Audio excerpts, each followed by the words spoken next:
नमस्कार दोस्तों, पाथफाइंडर में आप सभी का स्वागत है। मेरा नाम है डॉक्टर महिपाल सिंह राठौड़ और आज इस वीडियो में मैं आपके साथ चर्चा करूंगा अहमदाबाद शहर के बारे में।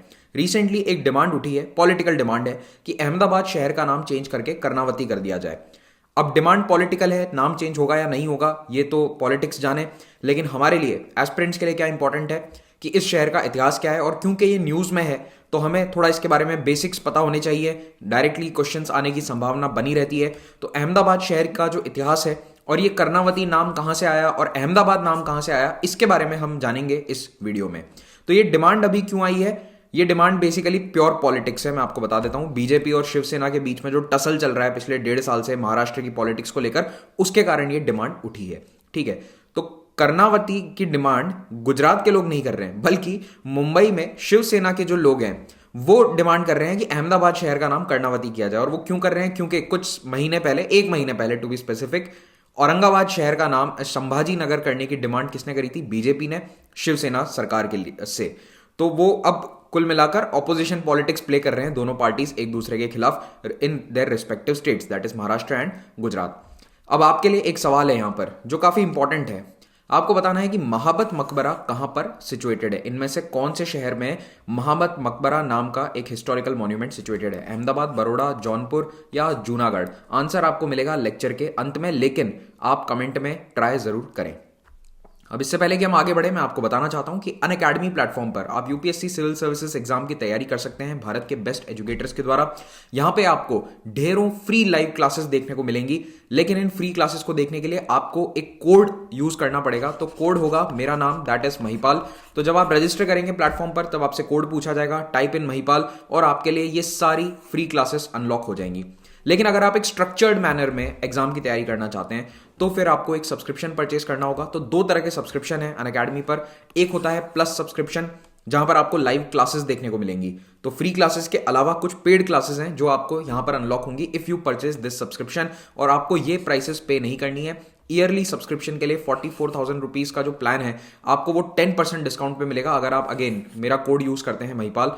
दूसरे तरह का सब्सक्रिप्शन है आइकॉनिक, जहां पे आपको क्लासेस के अलावा एक पर्सनलाइज्ड मेंटोर मिलेगा जो आपके डे टू डे प्रॉब्लम्स को सॉल्व करेंगे regarding preparation, as well as आपकी मेंस आंसर राइटिंग प्रैक्टिस भी कराएंगे। Again, do not pay these prices. आप 10% सीधा डिस्काउंट ले सकते हैं अगर आप महिपाल कूपन कोड यूज करते हैं। अगर ऑप्शनल की तैयारी करना चाहते हैं तो भी अनअकैडमी प्लेटफॉर्म पर बहुत सारे ऑप्शनल सब्जेक्ट्स के कोर्सेज अवेलेबल हैं। Use the discount code and pay these prices for 6 months, 1 year and 24 months।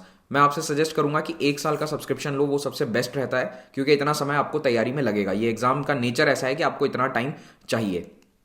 अगर आप इन कोर्सेज को एक साथ लेते हैं, यानी कि बंडल टुगेदर, तो आपको प्राइस में भी फर्क पड़ेगा। यानी कि अगर आप ऑप्शनल और जीएस दोनों के कोर्सेज लेना चाहते हैं तो फिर आपको अलग अलग परचेज नहीं करने हैं, आप इनको साथ में लीजिए तो आपको ये प्राइसेस देने होंगे। अगेन, इनमें भी आपको सीधा 10% डिस्काउंट है if you are using the code, if you are applying the code. IAS के अलावा SSC, bank, railway, state PCS exams की तैयारी करना चाहते हैं तो भी आपको अनअकैडमी प्लेटफॉर्म पर इनके कोर्सेज मिल जाएंगे, और यहां पर भी आपको ये सब्सक्रिप्शन प्राइसेस पे नहीं करनी है। Always use this discount code and get 10% flat discount, और ये प्राइस आपको पे करना होगा फॉर 1 year। ये सारे 1 साल के सब्सक्रिप्शन है। चलिए अब हम आते हैं हमारे मुद्दे पर। तो 7 फरवरी को जो शिवसेना का फैक्शन है मुंबई में शिवसेना फैक्शन गुजराती कम्युनिटी को आउटरीच कर रहा था चुनाव के लिए। उन्होंने क्या कहा कि अहमदाबाद का नाम कर्णावती चेंज कर दिया जाए, ऐसा गुजराती कम्युनिटी में उन्होंने डिमांड रखी। क्योंकि वहां पर भी लोकल इलेक्शंस थे, यहां गुजरात में भी लोकल इलेक्शंस हैं, कई राज्यों में इस वक्त अभी सिटी इलेक्शंस, म्यूनिसिपल इलेक्शंस चल रहे हैं।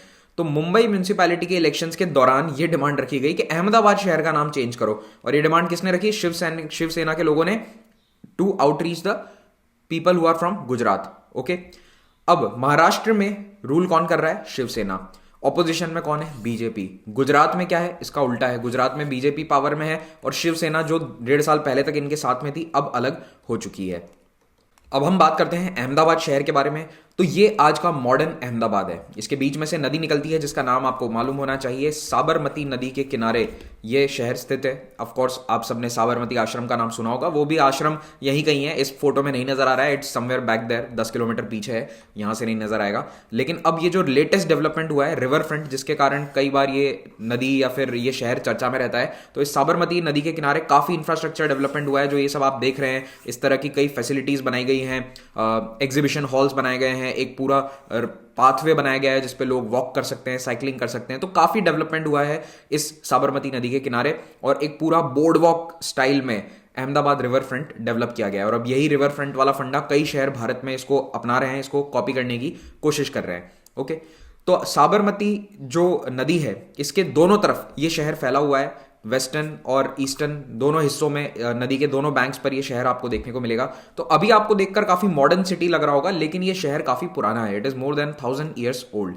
ठीक है, तो ये डिमांड जो है शहर का नाम बदलो, ये कोई नई डिमांड नहीं है, कई सालों से चलती आ रही है, इनफैक्ट कई दशकों से चलती आ रही है। लोकल पॉलिटिक्स में तो ये काफी रहती है। 2 साल पहले गुजरात के चीफ मिनिस्टर ने अनाउंस कर दिया था कि हमारा प्लान है कि हम अहमदाबाद शहर का नाम बदल देंगे। ये अनाउंसमेंट कब हुआ था? जब इलाहाबाद का नाम बदलकर प्रयागराज किया गया था और फैजाबाद डिस्ट्रिक्ट का अयोध्या किया गया था। तो उस समय भी गुजरात के जो चीफ मिनिस्टर हैं उन्होंने ये डिमांड, उस समय ये घोषणा कर दी थी, लेकिन अभी तक उस पर कोई कार्रवाई नहीं करी। अब जैसा मैंने आपको बताया कि अहमदाबाद ऑलमोस्ट 1000 साल पुराना शहर है। 9th और 10th सेंचुरी में यहां पर जो छोटा सा सिटी था, इतना बड़ा शहर नहीं था ऑफकोर्स, उसका नाम था अशावल या फिर अशपल्ली, 2 नाम से इसको पुकारा जाता था। इतना बड़ा यहां पर कोई कैपिटल नहीं था, but it was a small town, Ashaval और अशपल्ली।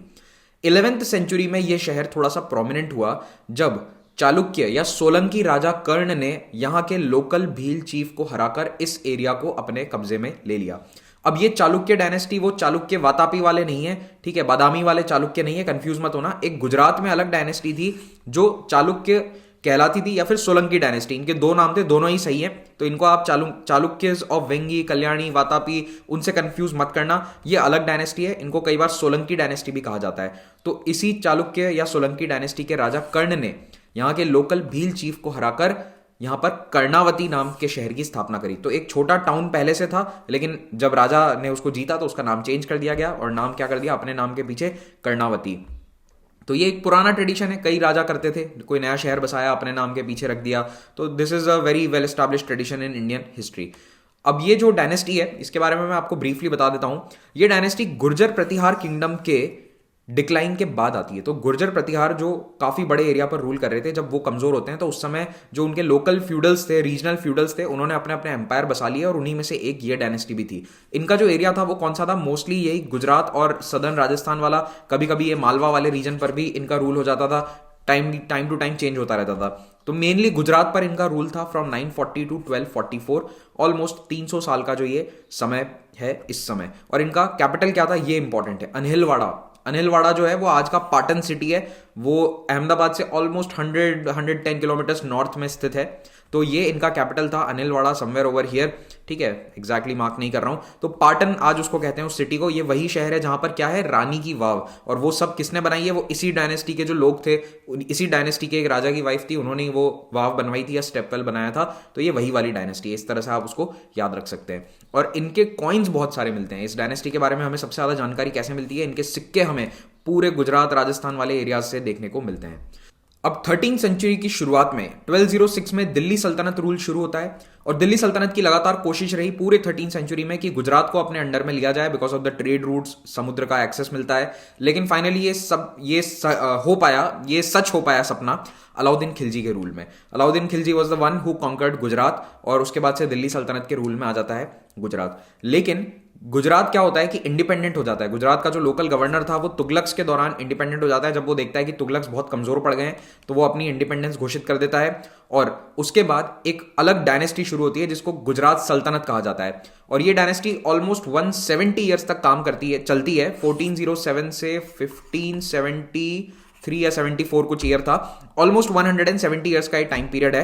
अगेन मैं आपको बताता हूं कि ये एग्जैक्ट टाइमलाइंस आपके लिए इतनी इंपॉर्टेंट नहीं है, बस एक रफली दिमाग में आपके होना चाहिए कि लगभग 2 सेंचुरी तक गुजरात में एक अलग डायनेस्टी थी विच वॉज गुजरात सल्तनत, ये उसका नाम था।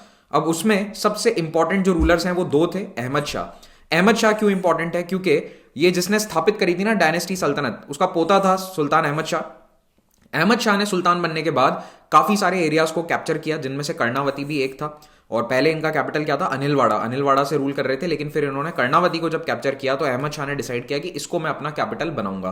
तो एक नया शहर बसाया और जैसा कि हमेशा से ट्रेडिशन रहा है कई बड़े बड़े रूलर अपने नाम के पीछे अपना शहर का नाम रखना चाहते हैं, तो अहमद शाह ने इस नए शहर का नाम रख दिया अहमदाबाद। तो शहर पुराना था लेकिन इसमें कई डेवलपमेंट कराए गए, क्योंकि अब इसको कैपिटल बनाना था, तो इसमें एक फोर्टिफिकेशन किए गए, कई सारे इसमें मस्जिद बने, कई इसमें नए पैलेसेस बने। तो आज भी आप उस पैलेस को देख सकते हैं, जो भद्रा फोर्ट है अहमदाबाद का, भद्रकाली मंदिर भी है वहां पर, वहां जाकर आप उस फोर्ट को देख सकते हैं जो अहमद शाह ने बनवाया था। सिटी की एक बहुत बड़ी वॉल बनानी शुरू करी, सरकमफरेंस पूरा उसका 10 किलोमीटर था, और ये वॉल बनानी शुरू करी थी अहमद शाह के ग्रैंडसन महमूद बेगड़ा ने। अब Mahmud Begada is one of the most legendary rulers of Gujarat, because इसने बहुत सारी लड़ाइयां लड़ी और कई सारे एरियाज को कॉन्कर किया और रूल को थोड़ा स्टेबल बनाया। तो महमूद बेगड़ा जो है, इसके टाइम पे सिटी का और ज्यादा डेवलपमेंट होता है, तो कई सारे गेट बने, बैस्टियंस बने। इनफैक्ट ये दीवार बहुत अच्छी है, आप इस दीवार को कभी अहमदाबाद जाएं अगर ओल्ड सिटी में देखेंगे तो it's a very beautiful wall जो शहर को कवर करती थी। लेकिन अब तो खैर इतना डेवलपमेंट हो चुका है कि इसके आसपास लोगों ने इसको कई जगह तोड़ भी दिया है।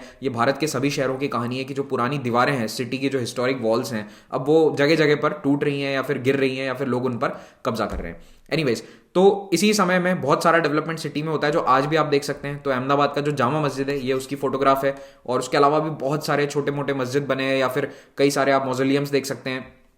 तो ये सारा डेवलपमेंट आज भी आप अहमदाबाद में देखेंगे। 1573 में गुजरात सल्तनत को हराकर फाइनली अकबर ने मुगल एम्पायर के अंदर उसको शामिल किया, और 1758 आते आते मराठास का यहाँ पर रूल हो गया, और उसके बाद मराठास की लड़ाई होती है अंग्रेजों से। तो उसके बाद कुछ समय के लिए अहमदाबाद चला जाता है ब्रिटिश रूल में, लेकिन फिर से उनकी ट्रीटी ऑफ सालबाई होती है तो वापस से आ जाता है मराठा के हाथ में, बट अल्टीमेटली 1818 में वो चला गया ईस्ट इंडिया कंपनी के पास। तो अब ये सब डिटेल्स अभी आपको याद रखनी जरूरी नहीं है, बस इतना याद रखो कि सीक्वेंस क्या था, गुजरात सल्तनत, उसके बाद मुगल एम्पायर, उसके बाद मराठास, और फिर ईस्ट इंडिया कंपनी। तो आप देखोगे तो नॉर्थ या सेंट्रल इंडिया का भी इतिहास कुछ कुछ इसी प्रकार से चल रहा है। तो फाइनली गुजरात की फिर से इंपॉर्टेंस आती है हिस्ट्री में, क्यों? महात्मा गांधी के कारण। तो महात्मा गांधी ने जब वो वापस आए थे विदेश से, यहाँ पर आकर अपना पहला आश्रम बनाया। तो सबसे पहला जो उनका आश्रम था भारत में, that was in Ahmedabad city, Sabarmati नदी के किनारे। इसको आज भी हम साबरमती आश्रम के नाम से जानते हैं। बहुत अच्छा आश्रम है, कभी अहमदाबाद जाएं तो प्लीज यहाँ जरूर जाइएगा। साबरमती आश्रम जो है, ये भारत के इंडिपेंडेंस स्ट्रगल का एक प्रकार से सेंटर पॉइंट बन जाता है कई सालों तक। और एक और लैंडमार्क जो आपको पता होना चाहिए अहमदाबाद में, वो क्या है? सिदी सैयद की जाली। ठीक है, इसको सिदी सैयद मॉस्क कहते हैं। एक सिदी सैयद मस्जिद है, उस मस्जिद में एक जाली बनी हुई है, ये वाली जो आपको नजर आ रही है। अब ये जो डिजाइन आप देख रहे हो ना, ये आप कई जगह देखोगे, जैसे टाइम्स ऑफ इंडिया में एक आर्टिकल आता है, एक कॉलम आता है, वहां पर भी आप देखोगे ट्री ऑफ लाइफ, या कई सारे आप होलोग्राम्स या लोगोज में इस डिजाइन को पाओगे। तो ये डिजाइन यहां से आती है, it's called the tree of life. ये एक पेड़ है और ये पूरी जाली के रूप में बनाया हुआ है, पत्थर को काट के, इसीलिए इंपॉर्टेंट है। ये पूरा पत्थर है, ये कोई डिजाइन नहीं है। इस पत्थर के अंदर इतनी बारीक कारीगरी है कि इस फोटो के अंदर तो कुछ दिख ही नहीं रहा है। You have to actually see it to believe it कि कितना डिटेल्ड बारीक काम इसमें किया गया है। It is considered to be one of the finest jaali architecture in India. तो ये कहां पर है? सिदी सैयद मॉस्क, ये आपको नाम याद रखना है। और इन्हीं सब हेरिटेज चीजों के कारण या हेरिटेज मॉन्यूमेंट्स के कारण अहमदाबाद भारत का पहला यूनेस्को वर्ल्ड हेरिटेज सिटी बना था 2017 में। तो अब तो कुछ और शहर भी शामिल हो चुके हैं, क्या आप मुझे उनका नाम बता सकते हो कमेंट्स में? लेकिन अहमदाबाद सबसे पहला था 2017 में।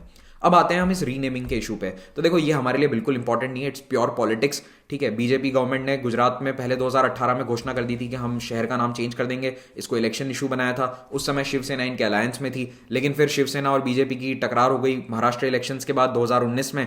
शिवसेना ने वहां पर कांग्रेस और एनसीपी के साथ मिलकर सरकार बना ली।